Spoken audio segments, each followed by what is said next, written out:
Hi guys, and welcome to my webinar on how to create a sales blueprint for your business. Whether that's one of you, 100 of you, or 1,000 of you, it doesn't matter.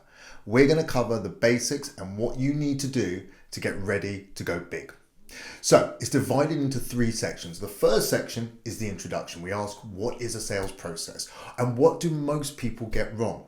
We then jump onto a section that's specifically for salespeople and for reps. So we talk about their playbooks, we talk about their training and enablement, we talk about the culture and role definition that you've got to give them. And then we specifically look at the sales leaders in your organization. So how do we hire sales reps? How do we onboard and terminate? And how do we get the right tech stack and strategy in place? The final part brings in everything about the key accounts, the annual growth sales goals, the sales methodology, and the sales and operational structures that you need to put into your business. So we're going to ask you a simple question. What's a sales process? Well, basically a sales process is a systematic approach with clearly defined steps that can be consistently executed in order to accomplish your goals. The main thing to remember in a fully built out sales process, focus and preparation. If I asked you who you sell to and you reply, everyone, I'm sorry, you're an idiot. You need to define exactly who you sell to, because if you chase 2 squirrels, you end up with no squirrels. You need to define your ideal client and know everything about them. You've got to know about their challenges, their pain, their desires, their goals, and where is their hot button. The best way to determine this is by looking at your previous best clients. I don't care what 80% of your customers say. I want to deeply understand the 20% that pay me the most money and have the most fun working with. Once you've got this, go looking for more of the same people that fit into this avatar, and they're called your prospects. So what exactly is a prospect? Let's define it.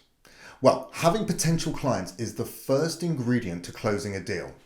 The person you reach out to will vary depending on the target market. However, you need to have a strategy in the way you outreach to them. Are you going to meet them at a networking event? Are you going to send them a cold email or a cold call? Will you ask a mutual contact for an introduction? Or are you going to use some form of marketing to attract them? Literally, there's a million ways to skin a cat, but at the end of the day, all you need is one good way. That one way will likely depend heavily on who it is that you're targeting and what you're trying to sell them. So don't just go for the latest craze in sales. It's important to sell your prospect in the manner they buy. You can include using different platforms and tools to identify potential clients or use an existing database. An old prospect who doesn't become a client in the past may suddenly need a second look. The next stage is research and evaluate. A crucial step is getting to know your potential clients. Researching the company and understanding their situation will allow you to assess and tailor the sales pitch to them. Once you've identified who you're going after, you're going to need to know something about them in order to reach out to them. Without that, you're going to come off as a bull in a china shop trying to sell them. You've got to create some level of common ground and look to finesse your way into the conversation. Also, in researching your prospect, you're going to learn what's the best approach and how to get in connection with them. If this is sounding tedious, it absolutely is, but don't be lazy, because in the early days, you're going to have to do these steps manually and it's going to take time. But after a while, you're going to see patterns emerge, and then you're going to create a template, and then you can scale that with automation. Remember, do things that don't scale until they do. The biggest mistake people make is trying to automate far too quickly. They don't have their message honed in yet, but they blast off thousands of emails. This is how you blow your chances of ever making a sale, because you sound like a greasy salesperson. The next stage is connect. You can't sell what you can't touch. Reach out to them and get the conversation started. Don't come out like a bat out of hell. Finesse the outreach and make it about them. Get them engaged and allow for the conversation to naturally lead into the pitch. Now, in this situation, everyone's going to tell you, give value. I'm not going to do that. I hate that the world is so overplayed and it's meaningless, and this is the point. What's valuable to you means nothing to them. Now, when you were doing your research, you should have learned enough about your prospect to know what you don't know. This will allow you to have a genuine curiosity and start with a relevant and personalized question or talking points. Start with that. Discover and solve. Once a prospect has made it through the initial stages and is deemed a fit, That's when you start talking solution. Listen, one of my favorite sayings is 2 ears and 1 mouth. Use them in those proportions. But I know a lot of rubbish salespeople who do a lot of listening, but not a lot of selling. You have to know what you're listening for. And not only that, if the conversation never goes there, you won't have the opportunity to have a meaningful conversation. If you spend your entire time listening, they may tell you all about their pregnant dog and you're not actually getting anywhere. Now, this is the most important step because this is where the sale happens. So listen up. First things first, know what you're looking for. You need to know what problems you may be able to solve and how you can help. If you don't know that, you've got no business in talking to the prospect. This is why research and preparation section is so important in what we do. Once you know what problem you're going to solve, you have to have a series of conversation starters and tailored questions that you can ask with an intimate understanding of knowing what answers you're looking for. If you don't get the answers you need, the prospect's not a fit. If you hear the magic words you want, then you can move to the solving part. But unfortunately, this is a spot where I see many salespeople screw it up hard. It's not enough to uncover the problem. You need to solve it, at least show that you can. If you're selling a product, don't just tell them, show them. If you're selling a service, give them the exact steps of action on how you're going to solve the problem. I see too many salespeople holding their cards way too close to their chest in the hopes that the client's going to sign up before they demonstrate the effectiveness and value. Yes, you've qualified them as a fit, but it works both ways. They have to sign off on you too. Give them a reason to. Make them believe that they cannot live without moving forward with your solution. This will only happen if you tie it back to their situation and show how you can solve their problems and pain. The close, probably my favorite part. The stage can vary depending on the solution offered, but this is where the prospect becomes a client and gives you the money. So let's talk about objection handling. Now, in a perfect world, you wouldn't have to deal with this step, but then it wouldn't be sales, and not everything in this world is perfect. The salesperson's job starts when the prospect says no. Anyone can sell to the guy that walks off the street and says, I want that one, because you're an order taker. But can you be an order winner? If you don't know what to say when your client says, let me think about it, let me know, I can help you through that. Follow-ups and referrals.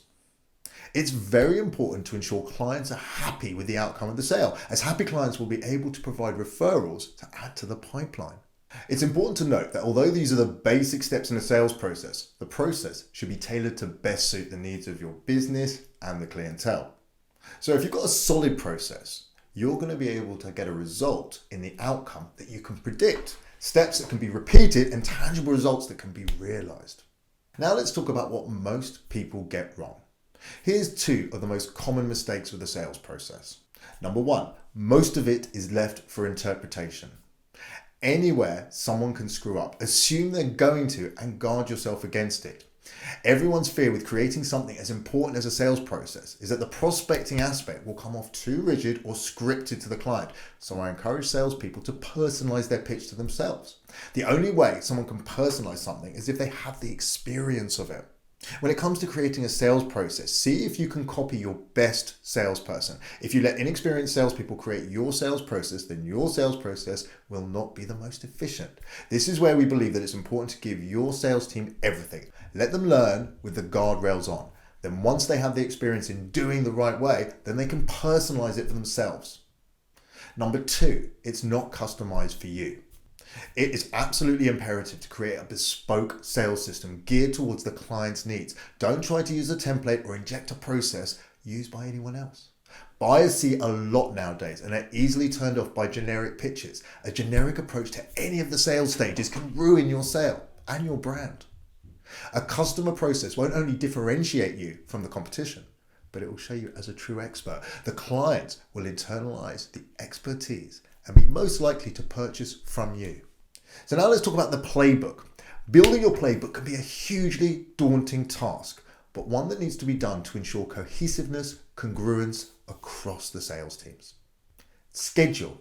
Have a detailed breakdown of their day-to-day and what you suggest a successful rep does with their time. The thing you have to remember is that most reps don't start off lazy.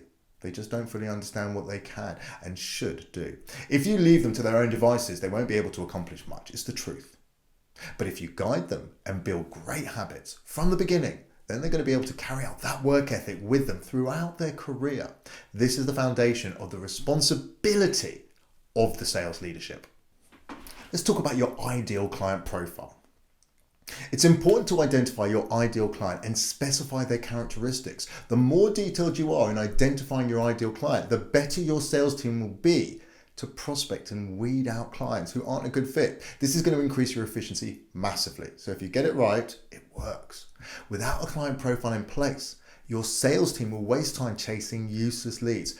You're going to find them to be highly inefficient and unable to hit their sales targets. Scripts. Let's face it, most salespeople hate their script, but they are a necessary evil. Scripts enable pointed messaging for the most common situations you're going to face during a sales call. They help guide the client through the buying process, loan a path you laid out for them to help them realize they need what you're selling to better close the deal. In that context, scripts are the best documentation you can provide. The scripts also keep all of your reps pushing the same message versus winging it every sales call or email by saying whatever they want. This may often be masked as conventional selling, but what it really boils down to is a mess. A mess where you can end up selling your product at a discount or with overinflated expectations. Without properly built out scripts, sales reps are lost. They need scripts to keep the messaging uniform and concise while allowing them the freedom to still be conversational where appropriate. Let's talk about training and enablement. It's imperative to understand the solution to better explain and sell your product to the ideal client. Knowing your product enables you to match a particular feature to the client's need or objective to help the client come to the conclusion they need your product. To make this even more productive, research the prospect before calling or emailing them. Basic. This enables you to identify any trigger points or milestones that may be leveraged to help coax the client to the close. The better your research, the better the call will go, and the more likely the call will end up becoming successful. Next, tailor your messaging to procure the client's trust so you can better sell your value proposition. During this phase, consciously think of your tonality and pitch. Be sure to match that of the client or fluctuate where appropriate to show you're not only listening, but understanding the client and their situation. You will only be asking open-ended questions throughout to keep uncovering the client's situation and objectives. Once you've listened, questioned, and procured the client, you can transition to the close. During this phase, you're listening more than ever or reading your script to ensure you handle the client's objectives with precision and remind them of the uses to realizing their overall objective so they can sell themselves. Without salespeople having a deep understanding of the depth of these pieces and how they all come together within the sales process, you're going to find your team to just be flippant. It's important to make sure your sales professionals are trained properly on sales tactics so they can consciously be present throughout the call or email to ensure the messaging is pointed, concise, and geared towards the company's objectives. Now let's talk about the culture and role definition. In sales, you've got to cultivate an environment of results. Results-driven sales teams are the basis for the company culture. Without results, there's going to be no company. Also, you've got to understand that sales culture and company culture are different things. Don't be lazy and duplicate them.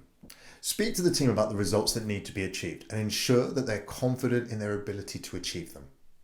Get commitment from them in those goals. We can't wait more for them than they want it for themselves.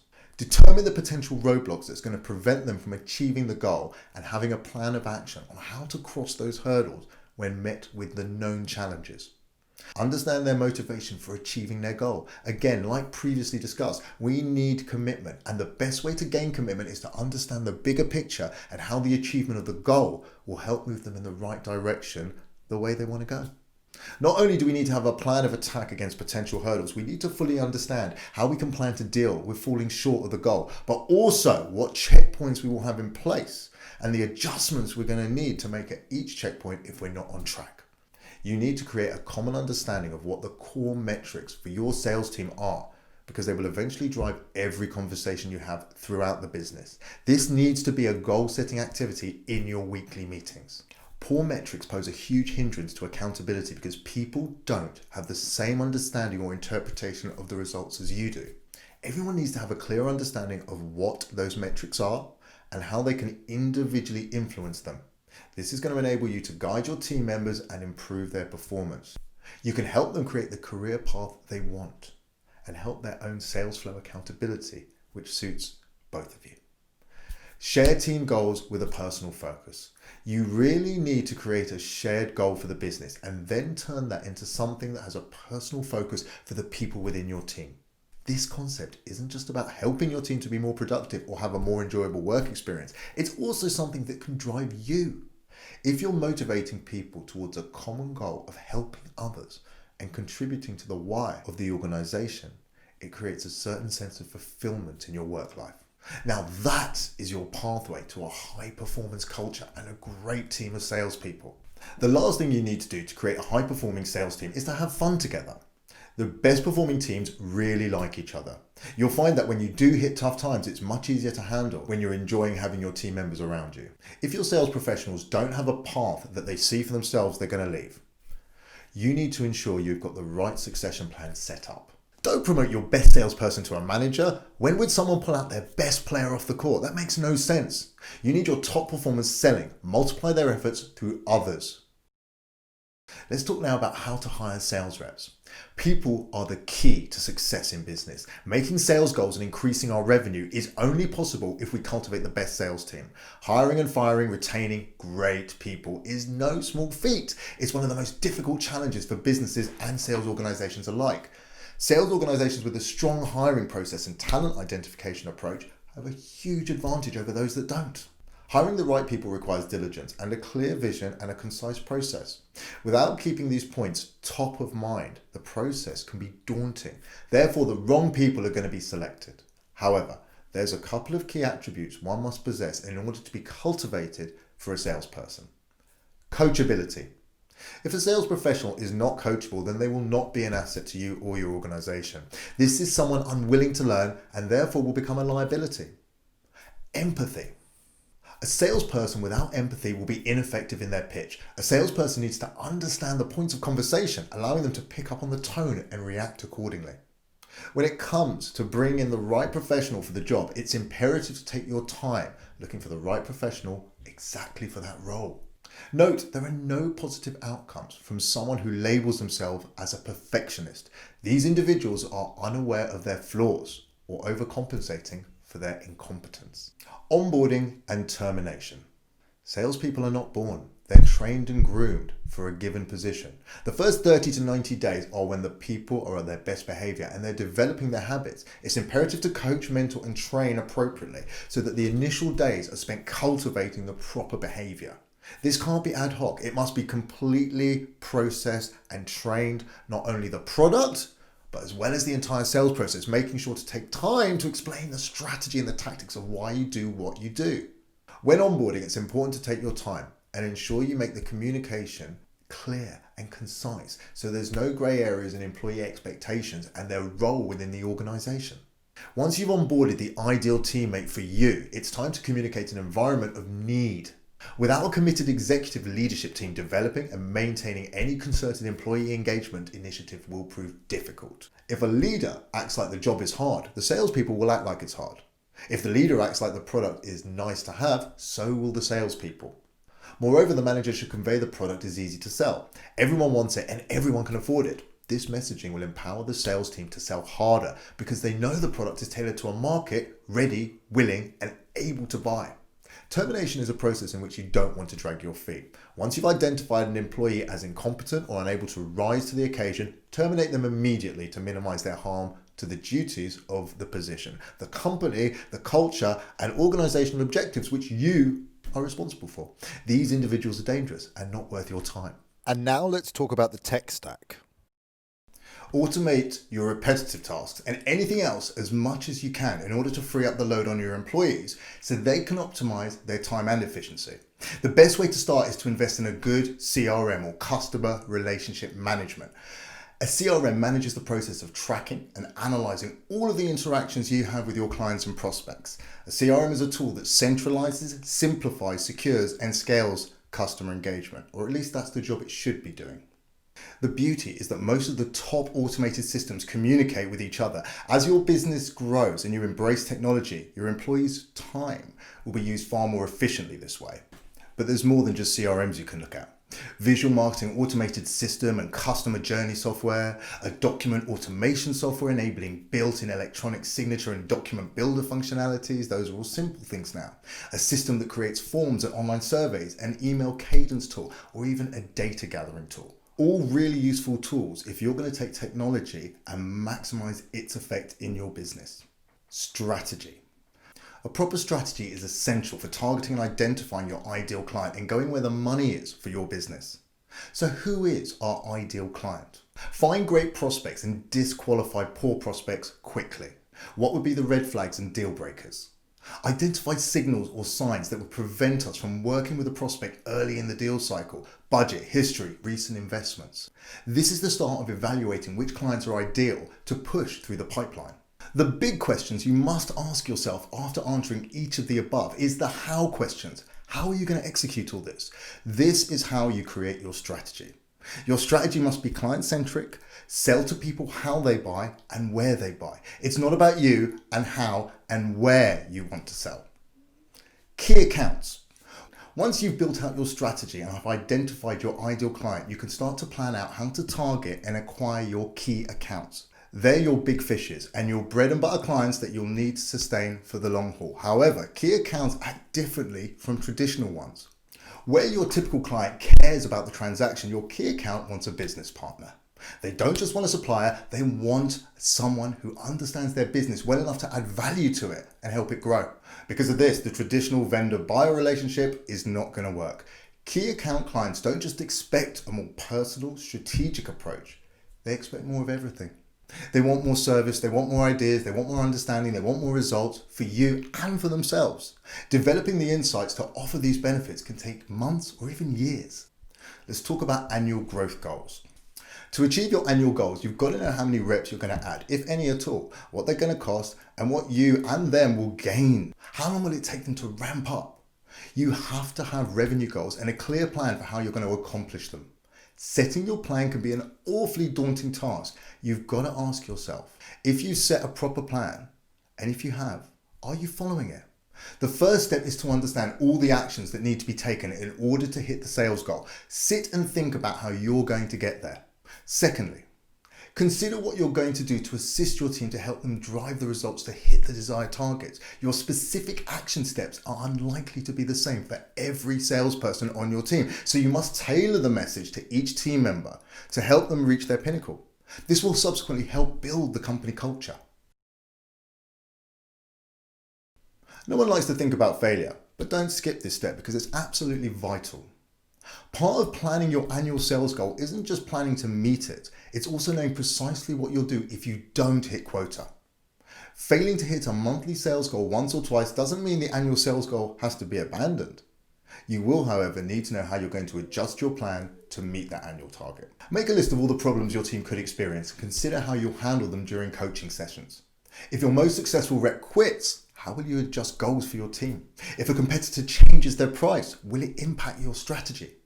If a team member is not making their calls or following their action plan, what do you do when your team is not hitting their targets? What exactly will you do if your team doesn't make a monthly sales goal? Setbacks are part of the business. Knowing how you'll handle those problems will take some of the stress out of the experience and may help you to be more proactive about identifying potential problems before they happen. Remember, planning for failure is not the same thing as planning to fail. Goals versus quotas. Setting your annual sales goals is a lot more than just choosing a number or expecting your reps to meet a quota that's been set for them. It's about putting together a roadmap that will get you and your team to the sales goal that's been set. It's about understanding your sales process and making a plan to help your team succeed. Also, consider not having a linear growth goal. Not all industries are consistent across all months. It's important to know if you should have waited and ramped quarters that will give you true insights on whether or not you're on track to meet those goals. Sales methodology. It's very important to identify a proper sales methodology for your company. Every business needs one. The best represents its solutions, values, market, and goals. Your methodology should be a guiding practice of how you sell and how you target market buyers. There is no number one best solution and nothing works for everyone. Everything is dependent on the situation. When determining which sales solution is best for your organization, you've got to analyze your current methodology and how you see you can optimize productivity and tweak it to achieve the desired results. Sales operation structure. Sales operations are all about system, activities, and processes within an organization that helps you sell more efficiently. With technology, companies can help salespeople spend more time selling and engaging in activities that are revenue generating opposed to other admin tasks. Perhaps more than anything, sales operations provide a system for selling. It's often overlooked but can seriously impact the bottom line because it's of deep impact on both productivity and efficiency. The sales operation is a strategic, indispensable component of sales.